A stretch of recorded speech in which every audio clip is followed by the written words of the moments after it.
So hearty welcome to all of you for this dialogue on fishery certification for achieving SDG goals in India.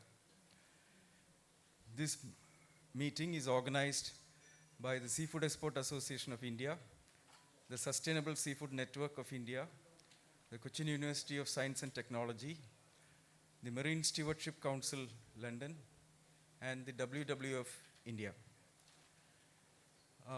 To set the context of today's meeting and deliberations, and also to welcome all of you, I request Mr. Abraham Tharakan, Chairman of the Ocean Committee of the Seafood Export Association, to give his remarks.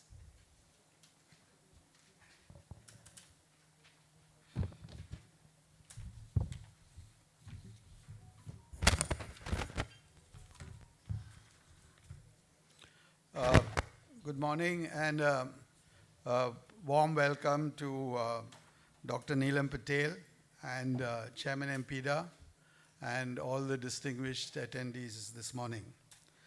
I was later to speak about fishery, sustainability and markets. I think I'll do both this welcome all together so that we save some time. As we all know that sustainable certification is now the order of the day. It has gained such critical importance that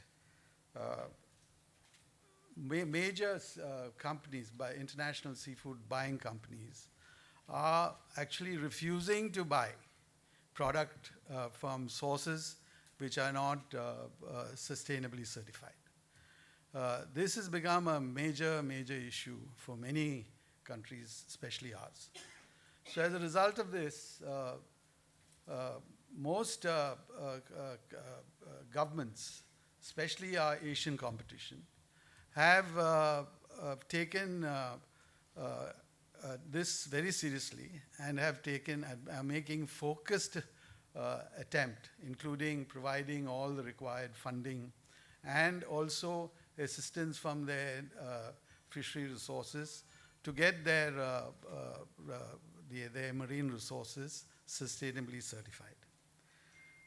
So I'm glad today that Chairman MPDA is here because MPDA as our nodal agency has to take the initiative. Now, unfortunately, we have got very little support from the government, either from the Ministry of Fisheries or the Ministry of Commerce.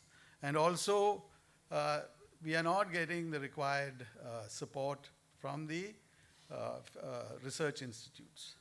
Without all the data that they need to provide, we cannot take this effort of ours of getting sustainable certification, to progress it further.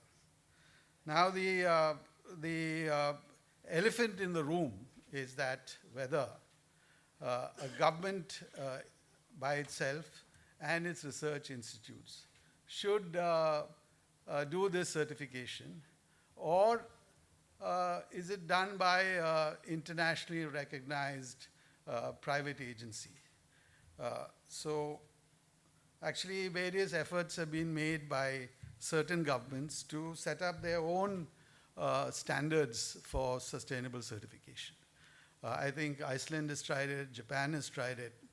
But the end result is that buyers are not accepting this government certification of individual nations. The reason probably is that these nations, they have their format or their norms for certification are very country-specific to their resource. So international agents, independent international agency probably is more acceptable to them. Now, it's for this reason that the Seafood Exporters Association finally selected MSC for our CCOT material. So we looked at 5 or 6 major fisheries that we needed to get certified, because failing which we would slow and gradually lose markets because buyers will refuse to buy. So I've actually, the reasons why we took MSC I've actually written out the, I don't want to miss out any points. I'm going to read them out to you because they're very critical. Why a private agency is suitable for this kind of certification.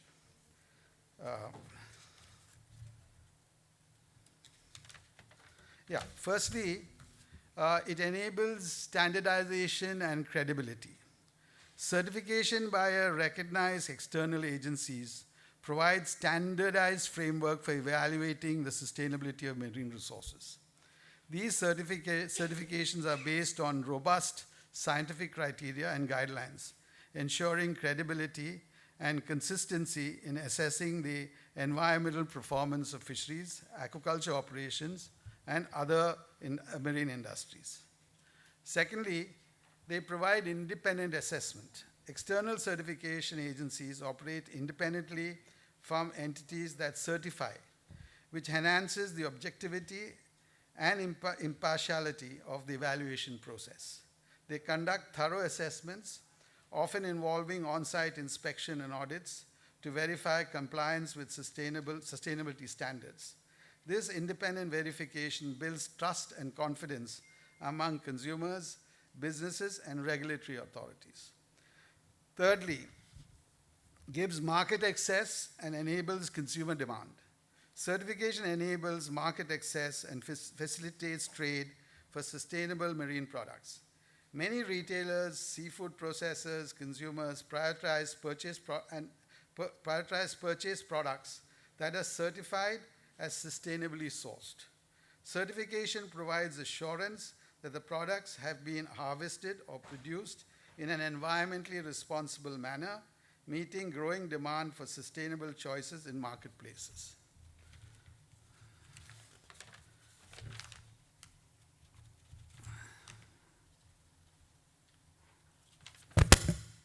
Fourthly, enables improvement and accountability.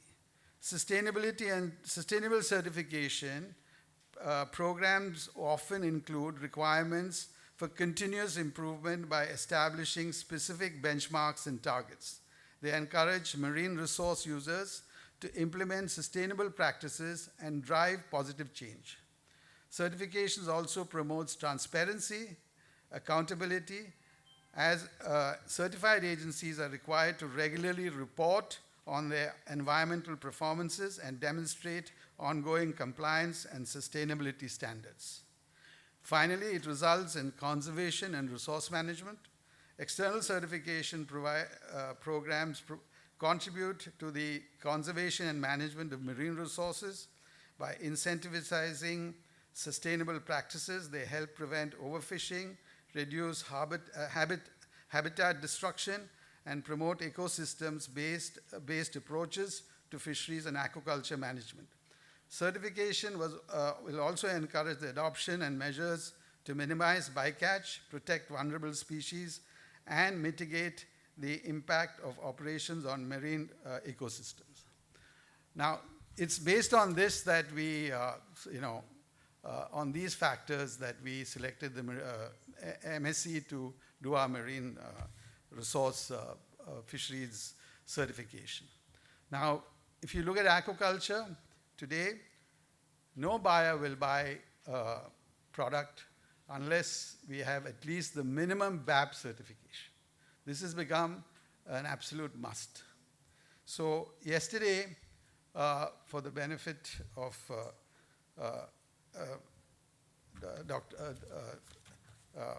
Dr. Neelam Patel as well as the Chairman MPDA, we actually reviewed the 5 fisheries that are FIPs that are now that we have undertaken under the MSc. First was the trawl fisheries, which is our main species of Pualan and Karikari, and the cephalopods along the Kerala coast, and then the deep sea. Later, then there is the crab from Mandapam, the bream along the Bangalore coast. There's also the flower shrimp from Tuticorin and that area. So now if you look at it, all of them yesterday when we looked at where they are, what are the problems that they face, two things are very clear. With regard to the Seafood Association FIP, which was done by the Association for the Trawl Fisheries, it was entirely funded by the Seafood Exporters Association. The reason why we went ahead is that it was purely survival, because if we did not do it, in course of time, we were already being threatened by some of our major buyers that they will refuse to buy. With regard to the other four FIPs, the main problem that they faced was fund constraint.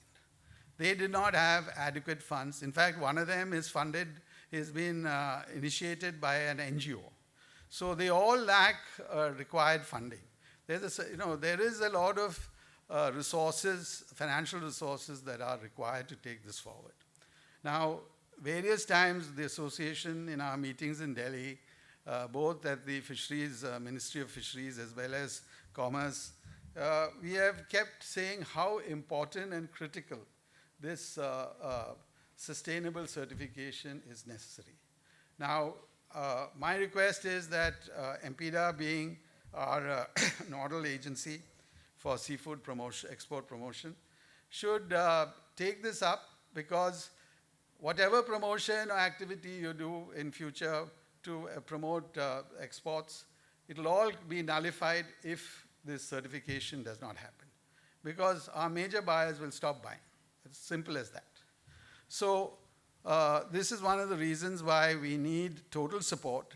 And the other big hindrance that came across in all 5 FIPs was the lack of required data being available from our research institute, especially from CMFRI. So we need, without the total support from CMFRI, these programs cannot go forward. So I've had various meetings with the director of CMFRI, and he's been, we are trying to sign an MOU with them so that we can take this forward, and he has assured us all help. But we need all this help, both financial, some form of financial help. Maybe the seafood exporters may be able to manage on their own, but the other 4 definitely require assistance from the government. And of course, the MPDA needs to take the initiative, both getting in touch with ICAR and ensuring that all the institutes, because all the fishery research institutes under ICAR, give all the required support that is necessary in form of data, because they are the repository of all the data so far. Now, as far as the Ministry of Fisheries is concerned, I understand that now the data collection will be done by the Fisheries Survey of India. Fortunately, Dr. Bhaskar is here, so we hope that this will also be of great help to us. So, in conclusion, this is where we stand. And there are 2 other fisheries also that are trying to get in. One is the grouper, and the other is the lobster, reviving the lobsters in the Mandapam area. So, in fact, in course of time, once all these one by one the resources get certified, then slowly now, once we get the Kerala coast done for trawl, we'll take it further up to Bangalore, right up to Gujarat. So this is a slow process, but it needs active government support, without which, there is a limitation to which the individual exporters can able to achieve, because without this total environmental support from all respective agencies, we will not achieve this. And the consumer pull, requiring, why are the buying companies insisting that we get certification?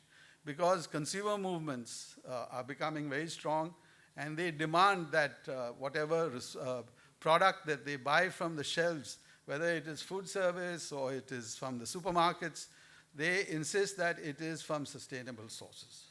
So this is the order of the day, and I hope this two-day workshop is, I think, brought a lot of awareness, and I'm thankful to MSC. The full team is down here. It shows how serious they are. They have taken this whole program of ours, and I hope we can take this forward and get certification at the very earliest. Thank you. Thank you, sir.